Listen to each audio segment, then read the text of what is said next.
শোনেন, সরকার স্বীকার করে না যে সরকারের অভাব আছে, স্বীকার করে। সরকার সংসদে বলে কি যে আমাদের তেল আছে। ওইদিন আমি জিজ্ঞাসছিলাম না যে আপনি স্বীকার করেন সমস্যা আছে কি আছে না, বললাম না সংসদে।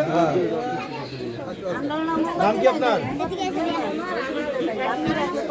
আচ্ছা আচ্ছা, এখন সরকার যেহেতু স্বীকার করে না, কিন্তু সারাদিন কারেন্ট থাকে না, আমরা এই কারণে একটা মোমবাতি করে দিই।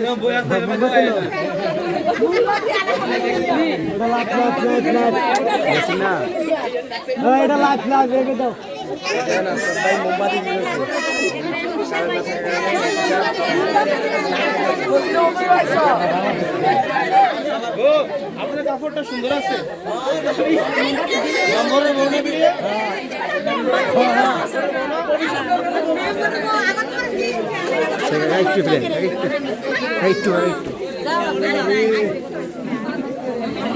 বাচ্চাদের না,